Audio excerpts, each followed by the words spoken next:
Assalamualaikum warahmatullahi wabarakatuh. Jumpa lagi bersama saya Adi di channel Ngulik Sejarah.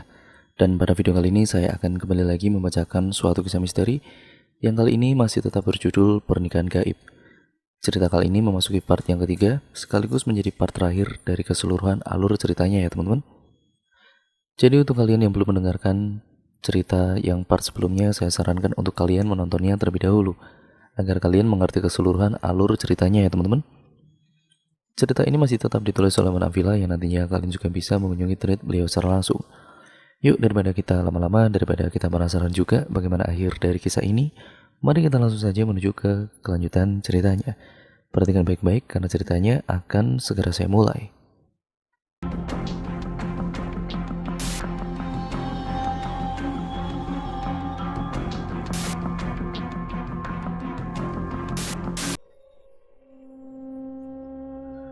Aku lebih memperhatikan suara bisikan itu, dan karenanya aku mencoba untuk tidak mengatakan apapun kepada mereka tentang kehidupanku di Kadipaten Sekar Langit. Ia mengejutkan dari obrolan Ponco dan juga Harmoyo itulah, aku baru tahu kalau ternyata sudah hampir 7 tahun aku berada di dunia lain sebagai punggawa di Kadipaten Sekar Langit.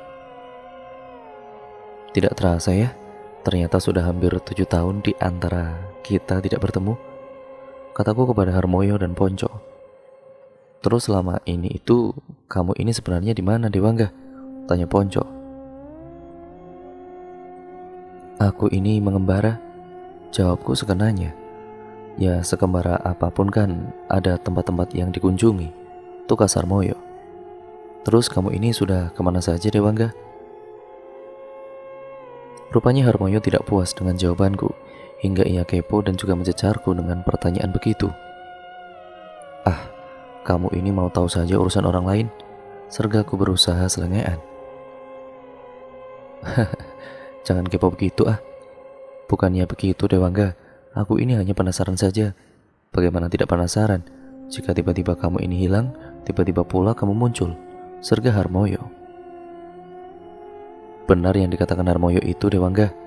Tiba-tiba kamu itu menghilang, tiba-tiba kamu muncul. Kesannya kan misterius.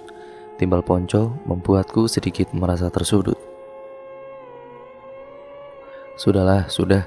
Yang penting sekarang sudah bersama kalian lagi kan? Soal aku kemana saja selama dalam pengembaraanku ya ceritanya sangat panjang.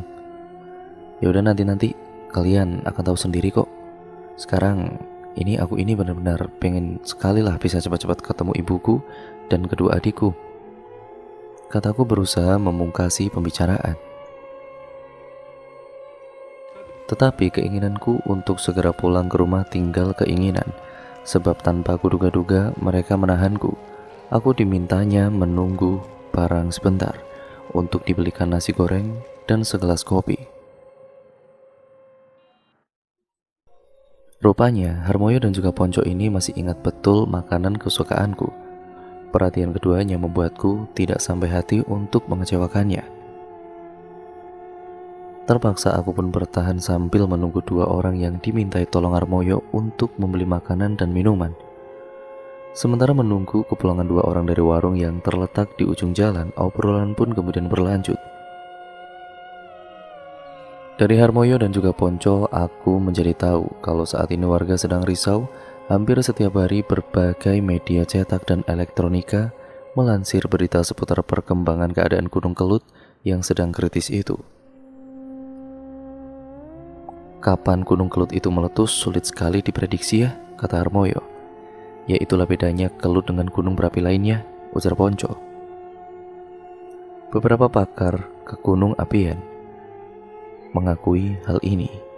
Kelut memiliki karakter tersendiri, hingga untuk diprediksi kapan meletusnya saja tidak cukup dengan parameter-parameter rasional.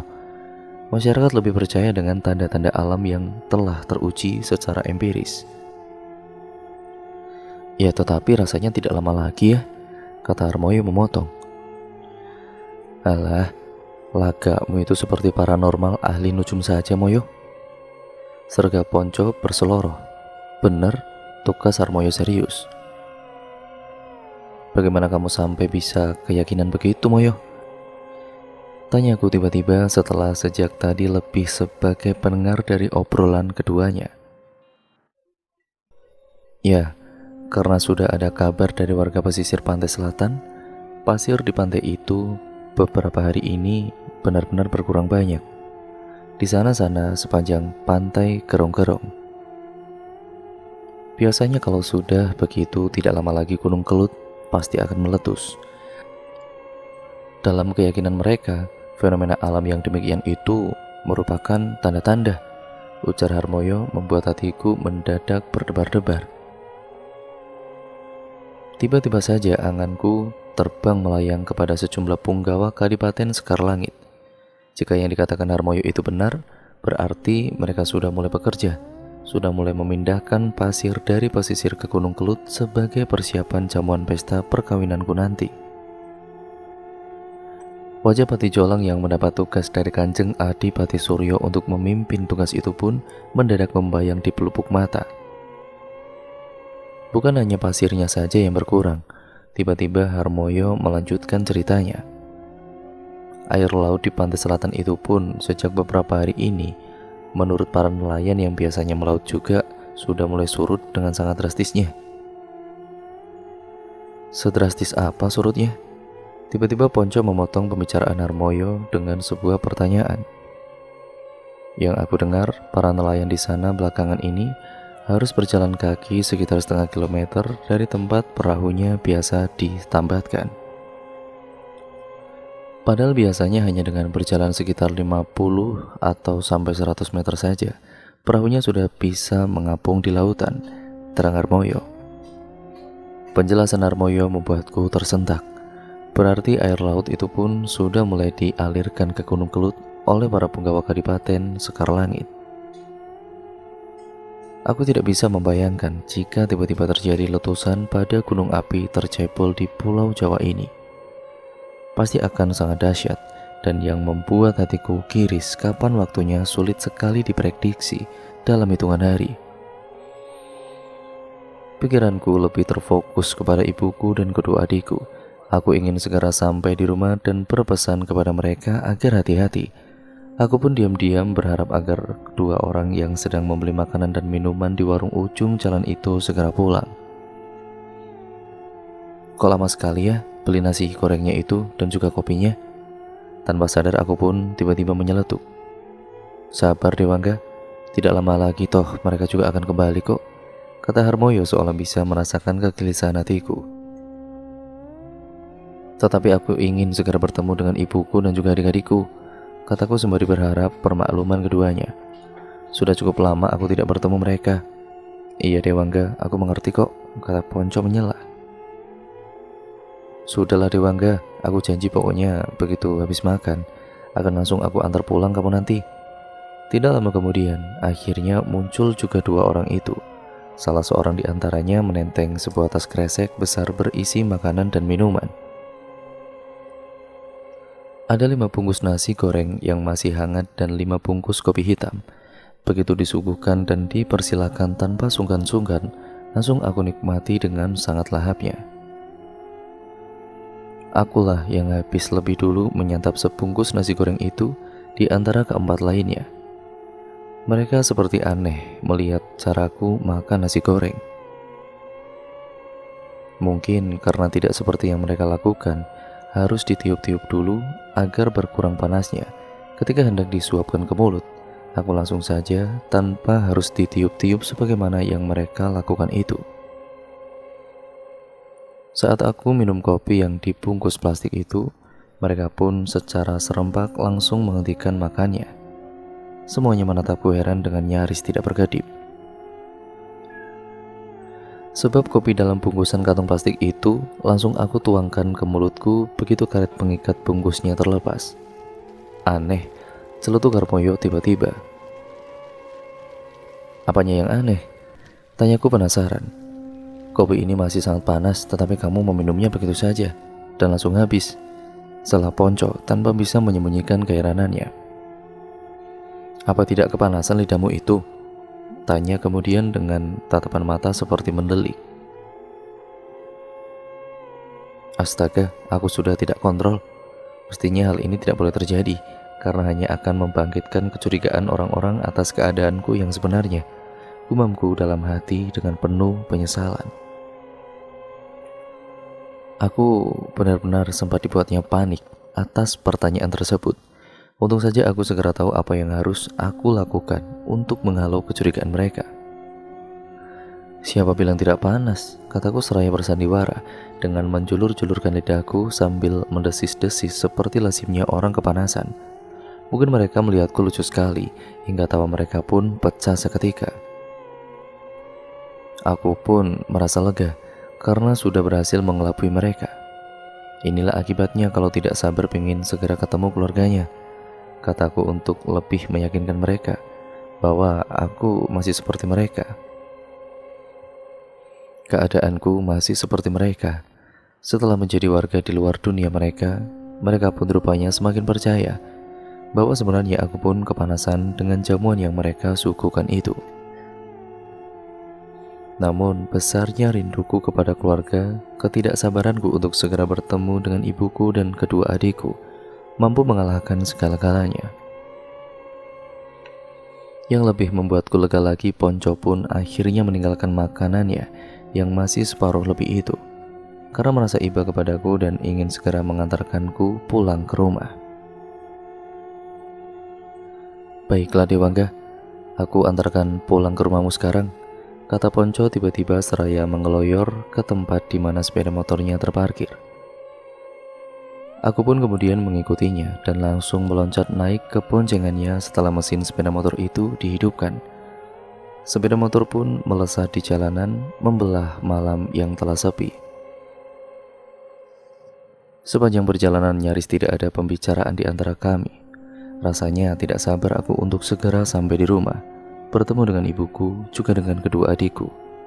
Duh, wajah mereka, orang-orang tercinta itu terus membayang di pelupuk angan dan lamunanku. Bagaimana kalau mereka sampai tidak bisa melihat sosokku, seperti kepulanganku yang pertama kali dulu? Kekhawatiranku mendadak merongrongku. Risau hatiku terpuncah, kenangan itu mendadak menyegar dalam ingatan. Ya, setelah 7 hari ketidakpulanganku itu, aku pun dianggapnya telah mati. Acara doa bersama digelar dalam kemasan doa bersama yang lazim disebut tahlilan. Di acara religius yang melibatkan banyak warga itu, tidak seorang pun melihat kehadiranku, meskipun aku ada di antara mereka, berada di tengah mereka, berbaur dengan para undangan tahlilan yang terdiri dari para tetangga, kerabat, dan keluarga. Tetapi anehnya tidak seorang pun bisa melihat kehadiranku secara fisik. Sosokku sama sekali tidak terlihat di mata mereka.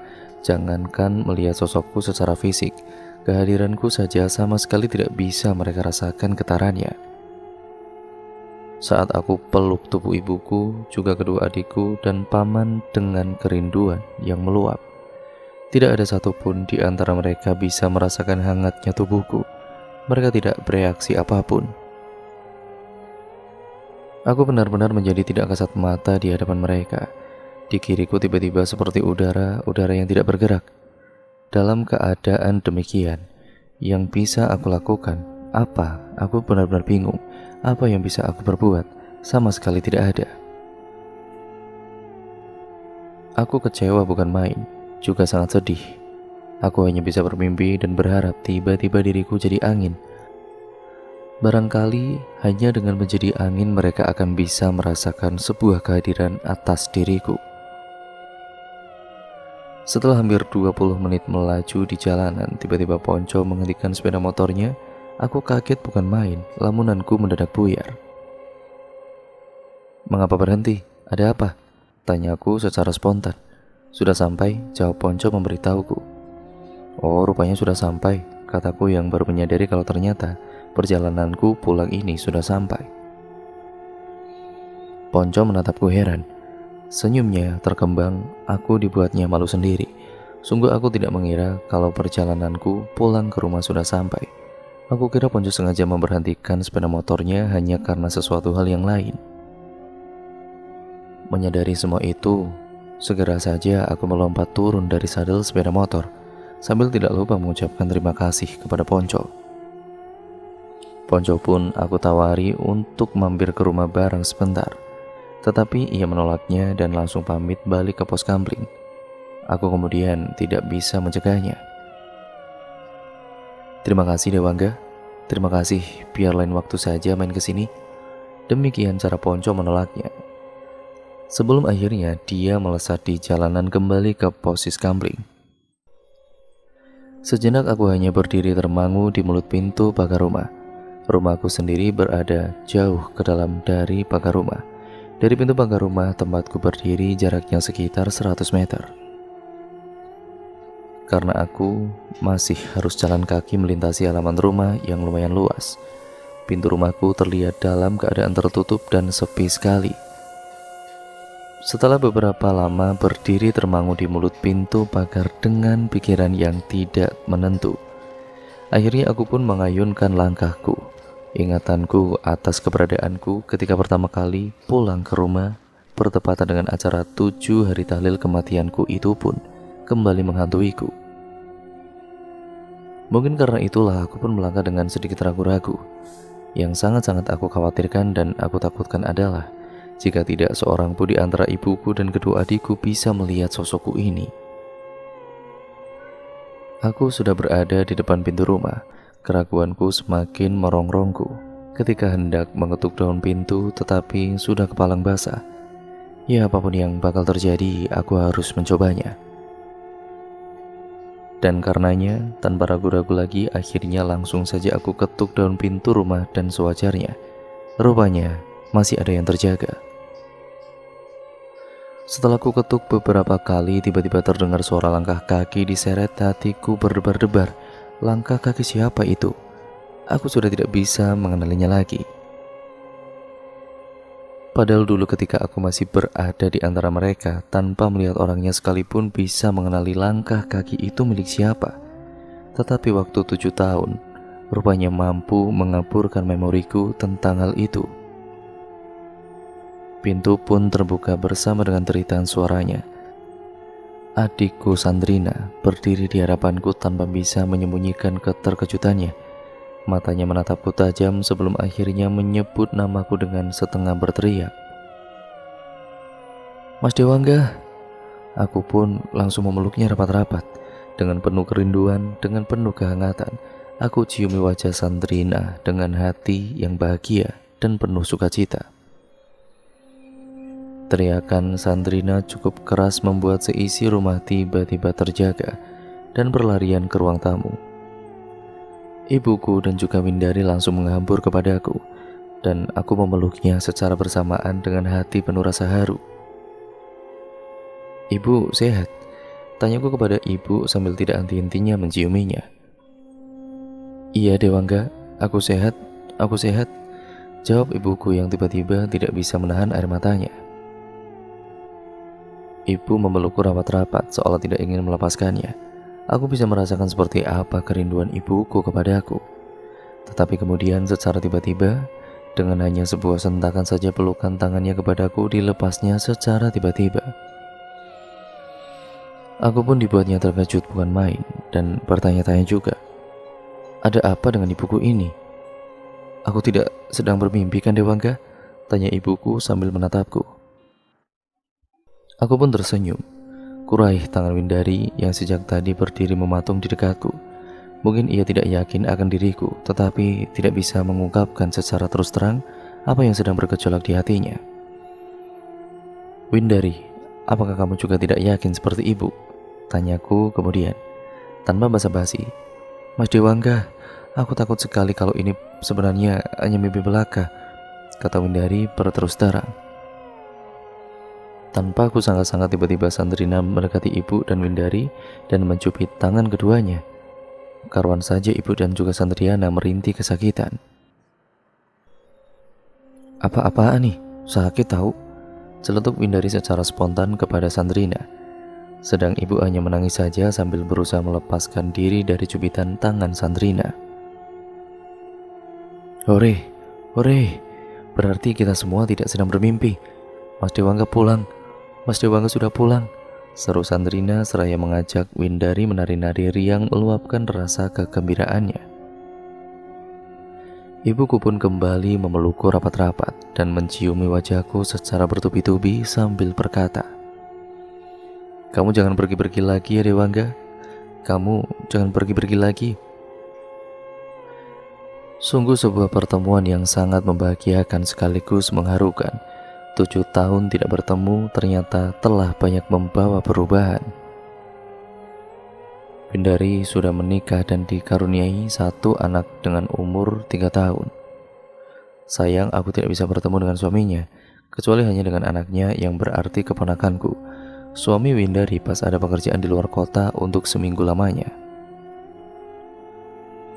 Sedang Sandrina yang ketika aku tinggal dulu baru kelas 3 SMP, kini sudah berhasil menyelesaikan S1-nya. Tiba-tiba saja aku ingin tahu keadaan Om Bowo yang telah banyak membantu ekonomi keluarga kami. Tetapi berita yang aku dapatkan justru membuatku bersedih. Sudah 3 tahun ini Om Bowo tidak bisa kemana-mana, kata Windari memberitahuku. Memangnya mengapa begitu? Tanyaku penasaran. Om Bowo terkena stroke dan sekarang kalau kemana-mana harus dengan kursi roda, jelasnya kepadaku. Kasihan sekali Om Bowo, kataku iba. Hampir sepanjang malam kami tidak tidur, ngobrol ngalor ngidul tentang apa saja. Tidak lupa, baik ibuku dan juga kedua adikku menanyakan diriku kemana saja selama ini. Jawabku singkat saja, mengembara, cari pengalaman. Tetapi mengapa dulu ketika mau pergi tidak pamit? Tanya ibu membuatku kelabakan mencari alasan. Maafkan anakmu ini ya Bu. Ketika itu tiba-tiba saja aku pergi. Sebenarnya aku ingin pamit terlebih dahulu sebelum pergi.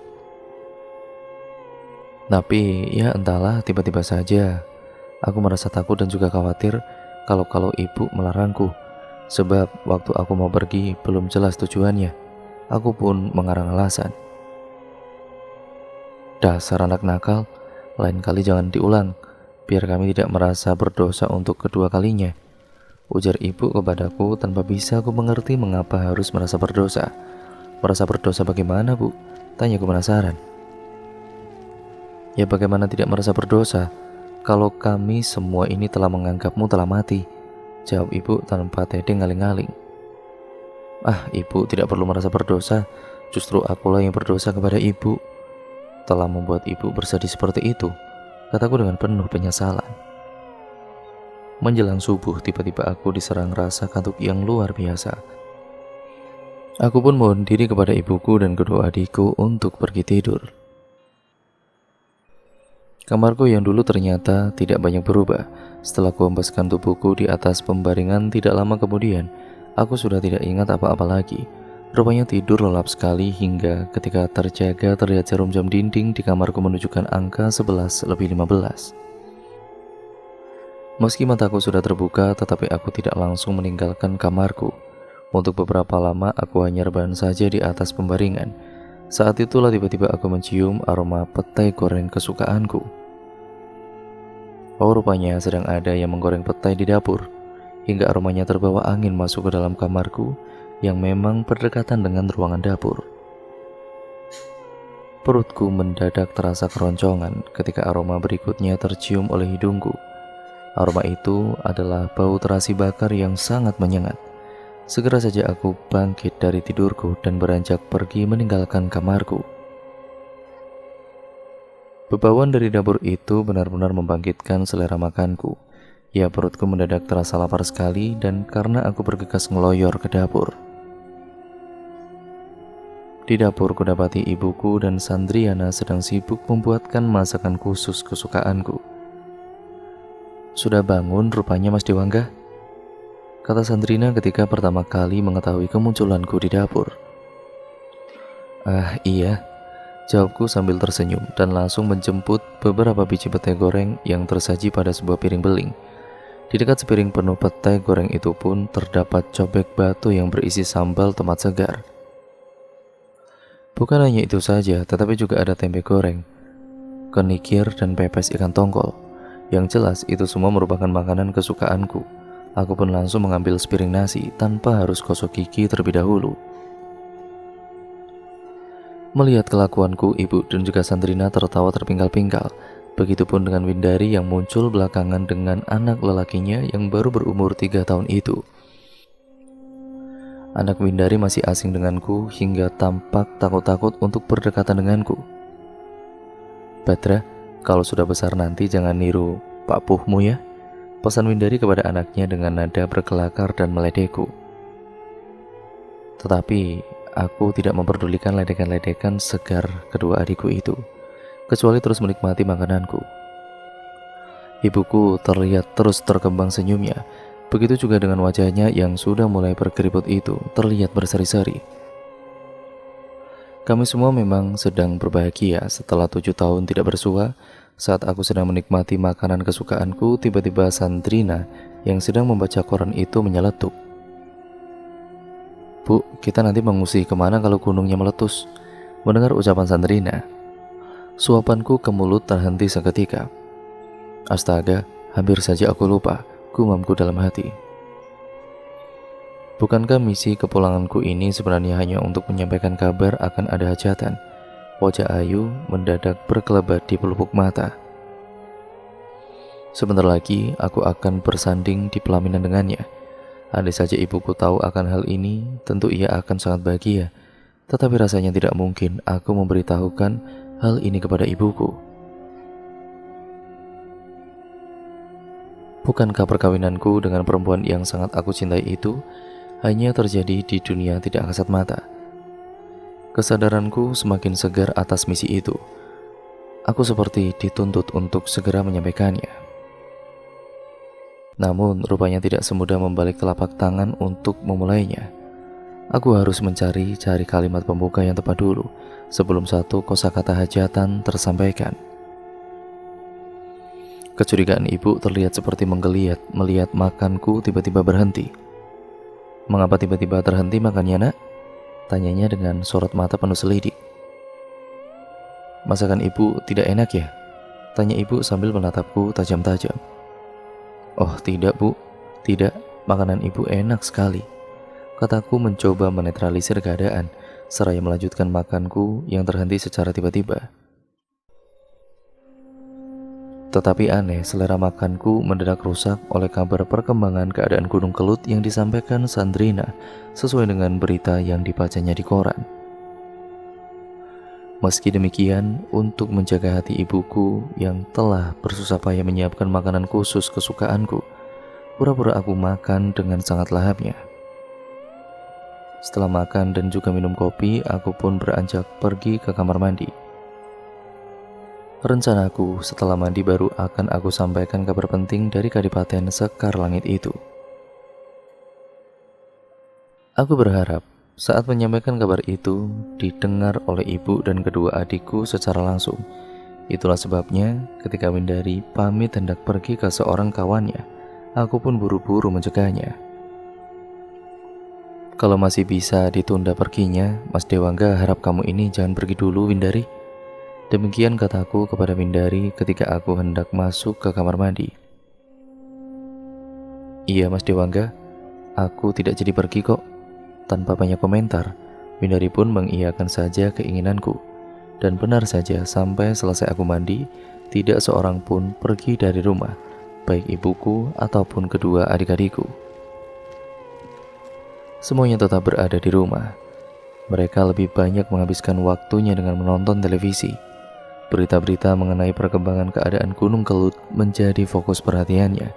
Antusias sekali mereka mengikutinya.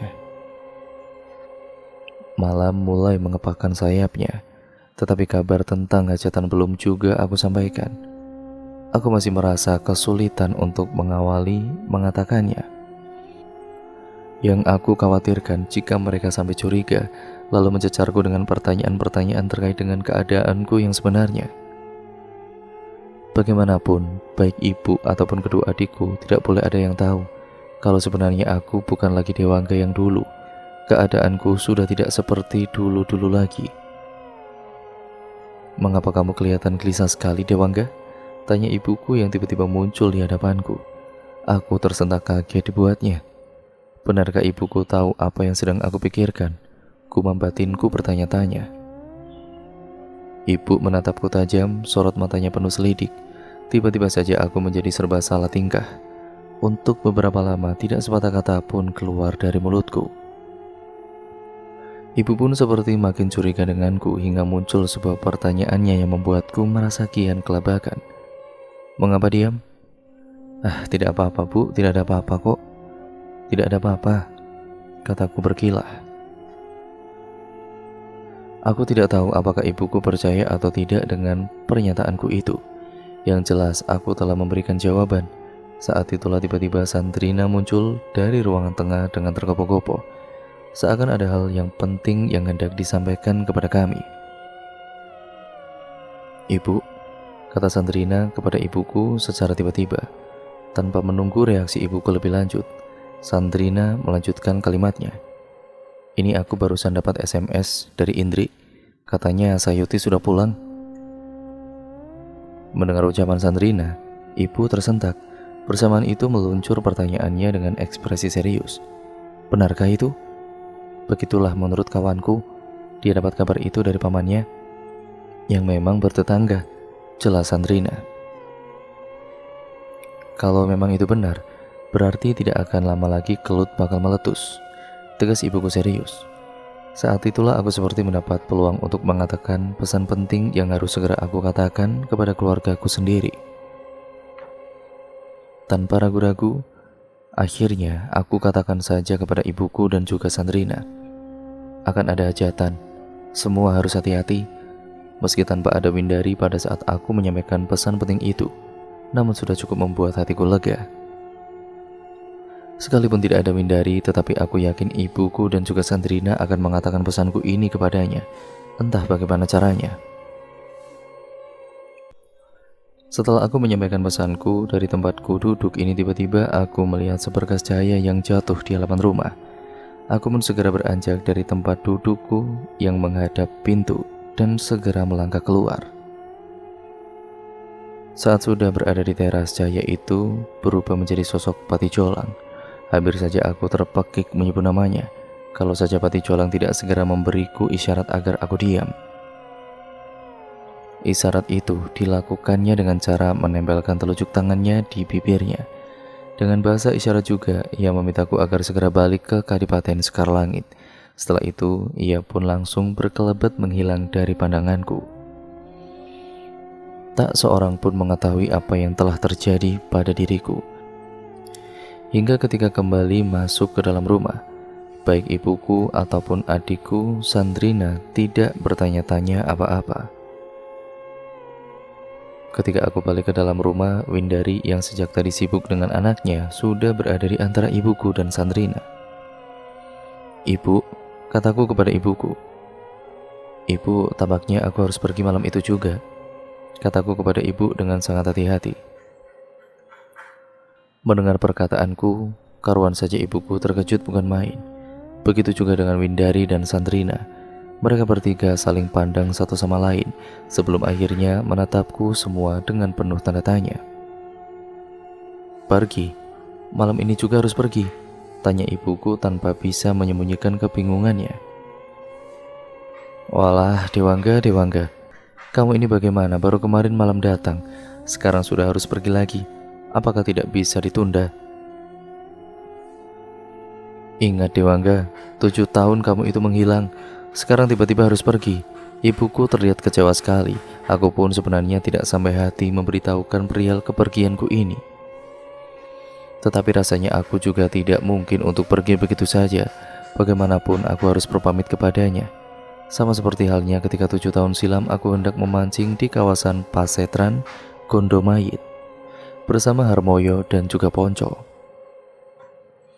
Tetapi kali ini setelah keadaanku bukan lagi sebagai Dewangga yang dulu, aku tidak mungkin mengatakan kepada ibuku hendak pergi kemana. Ketika aku berharap tidak seorang pun menanyakan kemana kepergianku, justru tiba-tiba ibuku menanyakannya. Terus kamu mau pergi lagi kemana Dewangga? Mau pergi kemana lagi kamu? Bukan hanya ibuku saja yang menanyakan tujuan kepergianku, tetapi juga Sandrina dan Windari. Keduanya dengan penuh rasa ingin tahu menanyakan tempat yang hendak aku tuju. Nanti saja, Setelah aku sampai ke tempat tujuanku, akan aku kasih tahu, kataku atas pertanyaan-pertanyaan yang tidak mungkin aku jawab secara terang-terangan itu. Tetapi ini kan sudah malam, Mas Dewangga. Besok sajalah perginya. Sandrina mencoba menahanku. Iya, Mas Dewangga. Lagian mau naik apa? Timbal Windari. Besok sajalah, masa baru semalam di rumah sudah mau pergi lagi? Dewangga, setelah ibuku tiba-tiba, jika kamu memang tidak mau dengar ibumu, ya setidak-tidaknya dengarlah saran adik-adikmu itu. Kami semua masih ingin bersamamu, Dewangga. Kerinduan kami semua kepadamu itu rasanya belum tuntas. Tiba-tiba kamu sudah harus pergi lagi. Iya, Mas Dewangga, 7 tahun itu bukan waktu yang pendek untuk melupakan duka nestapa atas seseorang yang sangat dicintai, yang dianggapnya telah mati. Cetus Sandrina membuatku terhenyak. Tiba-tiba saja aku berharap ada semacam kemukjizatan. Dengan begitu kepergianku bisa tertunda. Jika tidak bisa 2 hari, setidak-tidaknya sehari saja cukup. Aku berharap sekali akan hal itu, dan harapan tersebut bukan semata-mata untuk menyenangkan ibuku dan kedua adikku saja, tetapi juga untuk diriku sendiri, yang masih sangat ingin berlama-lama dengan orang-orang yang sangat aku cintai ini. Bayangan wajah Ayu mendadak berkelebat, rinduku kepadanya pun menggeliat seketika. Tiba-tiba aku ingin segera bertemu dengannya. Bersamaan dengan itu, tanpa sengaja saat pandangan mataku terlempar keluar melalui pintu ruang tamu, terlihat olehku sebuah kereta kencana dengan ditarik 7 ekor kuda tiba-tiba saja sudah ada di halaman rumahku. Aku terkejut bukan main dengan pemandangan yang nyalang di depan itu. Aku pun segera melangkah keluar halaman rumah. Seseorang dari dalam kereta tampak melambaikan tangannya kepadaku. Lambaian tangannya sebagai sebuah isyarat agar aku segera menghampirinya. Saat kubuka mataku lebar-lebar, mendadak hatiku berdebar-debar, karena yang melambaikan tangan itu ternyata Ayu Diandra. Demi melihat aku yang melambaikan tangan sambil tersenyum itu, aku pun secara spontan berlari ke arahnya. Tiba-tiba saja aku tidak berpikir apa-apa lagi, kecuali langsung naik kereta kencana tersebut. Saat aku sudah berada di dalam kereta, melalui jendela kereta terlihat olehku, ibuku dan kedua adikku berlari keluar. Mereka memanggil-manggil namaku dengan suara yang sangat keras dan terkesan panik sekali. Mereka seperti sama sekali tidak melihatku, hingga mencari-cariku di sekitar halaman rumah sambil terus berteriak-teriak memanggil-manggil namaku. Melihat kepanikan mereka, aku pun tidak sampai hati untuk membiarkannya pergi begitu saja. Sejenak aku berpikir sebelum akhirnya memutuskan untuk turun dari kereta. Tapi terlambat. Belum sempat kakiku menjejakkan ke tanah, kereta yang aku tumpangi tiba-tiba sudah melesat cepat ke angkasa. Bersama suara lecutan cemati yang sekeras halilintar pada tubuh kuda-kuda yang menariknya. Aku pun tidak bisa berbuat apa-apa, kecuali meratapi takdirku. Tanpa terasa air mataku menitik. Aku sempat memergokinya hingga meluncurlah kata-katanya. Aku bisa mengerti kesedihanmu, Mas Dewangga. Memang berat sekali rasanya harus meninggalkan orang-orang tercinta. Terima kasih Ayu, kataku sambil menyusut air mataku dengan punggung telapak tanganku sendiri. Kamu sudah mau mengerti aku. Kereta yang membawa aku dan Ayu terus melambung tinggi, terbang melayang-layang di angkasa. Sesekali terdengar suara kemerincing aksesoris kuda. Suara kemerincing itu muncul setiap kali kuda-kuda yang menarik kereta melintasi awan-awan yang kasar. Mas Dewangga beruntung, kata Ayu tiba-tiba. Beruntung bagaimana? Tanyaku tidak mengerti. Banyak sekali orang yang mencintai Mas Dewangga. Bukan hanya ibu kandung Mas Dewangga saja, tetapi juga kedua adik Mas Dewangga. Tentu ini sangat membahagiakan.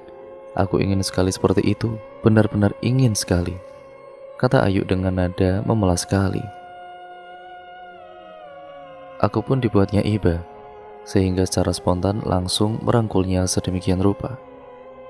Aku biarkan sepenuhnya diriku sebagai sandarannya. Tubuh Ayu pun terkulai di pangkuanku. Engkau bukan sampah yang aku pungut, Ayu, tetapi cinta yang selalu membangkitkan hasrat kerinduanku, kataku sambil menyusut air matanya yang tiba-tiba meleleh itu. Terima kasih Mas Dewangga, terima kasih. Aku bahagia sekali mendengarnya, kata Ayu di sela-sela sesenggukan tangisannya. Greg! Tiba-tiba tubuhku serasa sedikit terguncang.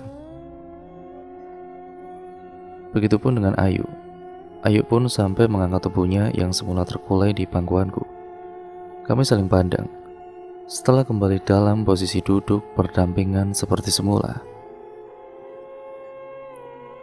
Tetapi kemudian tiba-tiba pintu kereta ada yang membuka dari luar. Oh, rupanya perjalanan telah sampai di Kadipaten Sekarlangit. Aku dan juga Ayu segera turun dari kereta. Kami turun tepat di pintu gerbang Gapura Kompleks Kekadipatenan. Kedatanganku bersama Ayu rupanya sudah ditunggu. Kesan itu terlihat sekali dari sambutan 4 prajurit jaga yang berada di pintu gerbang Gapura. Mereka pun berbagi tugas. 2 memberikan pengawalan kepadaku dan 2 lainnya kepada Ayu. Kalian sudah ditunggu-tunggu, kata salah seorang prajurit sambil mengarahkan telunjuk tangannya ke arah pendopo Kadipaten Sekarlangit. Yang terlihat olehku secara sekilas tidak seperti biasanya. Hiasan janur, umbul-umbul dan juga penjor-penjor terlihat di sana-sini. Suasana di dalam pendopo pun terkesan ramai. Aku dan juga Ayu pun akhirnya digiring untuk masuk ke dalam komplek pendopo Kadipaten Sekarlangit. Tetapi kemudian mereka berbagi tugas. Setelah aku dan juga Ayu harus berpisah, 2 mengawal Ayu untuk menuju komplek Keputren. 2 lainnya mengawal aku untuk dibawa ke barak kesatrian. Kedatanganku di barak kesatrian pun rupanya sudah ditunggu-tunggu. Beberapa wanita usia setengah baya tergopoh-gopoh menyambut kedatanganku. Mereka ini rupanya terdiri dari para perias yang sudah siap mendandaniku. Dugaanku tidak meleset, karena setelah bersama mereka aku pun didandani dan dirias sedemikian rupa sebagai seorang calon mempelai laki-laki yang akan bersanding di pelaminan. Prosesnya sedemikian cepat. Setelah selesai merias dan mendandani diriku, beberapa prajurit membawaku melangkah ke ruangan pendopo Kadipaten Sekarlangit. Sesamanya di ruangan pendopo, mataku langsung tertuju pada sebuah kursi pelaminan yang sangat mewah, yang sebelumnya tidak pernah aku lihat. Pelaminan itu berada di depan para tamu undangan yang sebagian di antara mereka masih terlihat asing di mataku. Setidaknya selama aku menjadi punggawa Kadipaten Sekarlangit, belum pernah melihat wajahnya sekalipun. Para undangan yang masih asing di mataku ini terdiri dari laki-laki dan perempuan. Melihat busana masing-masing yang dikenakan, mengesankan kalau bukan sembarangan undangan. Sebagian di antara mereka berbusana layaknya seorang adipati. Begitu juga dengan perempuannya, mengesankan kalau mereka terdiri dari permaisuri dan perempuan-perempuan yang memiliki otoritas kekuasaan. Hampir semua mata para undangan tertuju kepadaku. Meskipun begitu, aku belum diperkenankan untuk duduk di pelaminan itu. Aku hanya berdiri saja di salah satu sudut ruangan pendopo sambil menunggu munculnya Ayu. Beberapa saat berselang, Ayu pun muncul dengan dandanan sebagai seseorang mempelai wanita. Seperti halnya diriku, ia pun muncul bersama kawalan beberapa prajurit. Mataku nyaris tidak berkedip melihat keelokan wajah Ayu dalam riasan seperti itu. Aku hampir saja tidak mengenalinya kalau saja Ayu bukan menjadi bagian dari diriku. Kecantikan Ayu benar-benar mempesona, dan mungkin karena itu pula banyak sekali tamu undangan yang nyaris tidak berkedip menatapnya. Cara pandang mereka kepada Ayu diam-diam membuat kecemburuanku menggeliat. Setelah aku dan juga Ayu siap di tempat masing-masing, tidak lama kemudian muncullah Kanjeng Adipati Suryo dengan pengawalan beberapa prajurit bersenjata tombak terhunus. Melihat kemunculannya, sejumlah undangan langsung berdiri sambil menangkupkan tangannya sebagai tanda penghormatan yang khas. Kanjeng Adipati Suryo memberikan balasan penghormatan itu dengan sikap serupa, menangkupkan tangannya ke dada sambil mendudukkan kepalanya selama beberapa detik. Setelah Kanjeng Adipati Suryo menempati kursi singgasananya, beberapa saat berselang keluarlah seorang lelaki yang berpakaian ala pendeta. Ia membalut tubuhnya dengan sedemikian rupa, dengan kain putih tanpa jahitan. Setelah lelaki itu berada di dekat kursi pelaminan, aku dan juga Ayu diisyaratkan untuk mendekatinya. Hatiku tiba-tiba berdebar saat pengawalku memintaku untuk melangkah ke hadapan sejumlah undangan yang aku perkirakan adalah para pembesar yang merupakan entitas gaib dari berbagai penjuru. Aku juga mulai melangkah di hadapan para pembesar itu. Kami pun akhirnya berada di hadapan pendeta yang akan memberikan pemberkatan sebelum akhirnya dibimbing bersanding di kursi pelaminan sebagai mempelai. Serangkaian prosesi perkawinan yang terjadi ternyata tidak jauh berbeda dengan yang pernah aku lihat di dunia nyata. Saat prosesi sungkeman di mana Kanjeng Adipati Suryo sebagai presentasi orang tua, tiba-tiba ingatanku melayang kepada almarhum ayahku. Bayangan ayah pun benar-benar mendadak seperti berkelaba di pelupuk mataku dalam keadaan sendiri, dan tiba-tiba saja aku mencemaskan mereka. Karena dalam bayanganku puncak ritual sakral perkawinanku dengan Ayu adalah bisa berupa kejadian bencana alam meletusnya Gunung Kelut di alam nyata. Rupanya Kanjeng Adipati Suryo mengetahui isi hatiku hingga ia pun berbisik kepada saat wajahku masih tenggelam dalam pangkuannya. Dewangga, tenangkan hatimu. Tidak akan pernah terjadi apa-apa pada keluargamu di dunia luar sana. Alam cukup bisa mengerti untuk mereka yang bersedia memberikan ruang hingga selesai hajatnya. Entah kenapa mendengar ucapan Kanjeng Adipati Suryo yang disampaikan secara bisik-bisik di telingaku itu membuat kegelisahan hatiku mendadak mereda. Aku pun menikmati pesta perkawinanku dengan hati yang bahagia dan berbunga-bunga sementara di dunia luar sana terjadi bencana alam letusan Gunung Kelut yang dahsyat. Dan cerita pun akhirnya selesai sampai di sini ya teman-teman. Menurut kalian bagaimana kisah kali ini? Dan untuk kalian yang belum menonton part sebelumnya, saya sarankan untuk menontonnya terlebih dahulu agar kalian mengerti keseluruhan alur ceritanya dari awal sampai akhir. Sekian dan terima kasih ya teman-teman sudah menyimak video kali ini dan juga mendukung channel ini. Jangan lupa untuk like, komen, dan share, serta komen sebanyak-banyaknya di kolom komentar ya teman-teman, agar channel ini bisa berkembang menjadi channel yang jauh lebih baik lagi. Dan jangan lupa pula untuk kalian klik tombol subscribe untuk kalian yang belum subscribe channel ini ya teman-teman. Nah, ditunggu untuk dukungan kalian seperti itu. Dan jangan lupa pula untuk nyalakan tombol lonceng notifikasinya agar kalian tidak ketinggalan video terbaru selanjutnya dari channel ini. Sekian dan terima kasih ya teman-teman sudah menyimak video kali ini. Kurang lebihnya mohon maaf apabila banyak salah kata ataupun mungkin artikulasi kurang jelas, ataupun pembawaan saya mungkin terlalu cepat atau mungkin terlalu lambat. Saya mohon maaf yang sebesar-besarnya. Sekian video ini saya akhiri, sampai berjumpa di video terbaru selanjutnya ya teman-teman. Wassalamualaikum warahmatullahi wabarakatuh.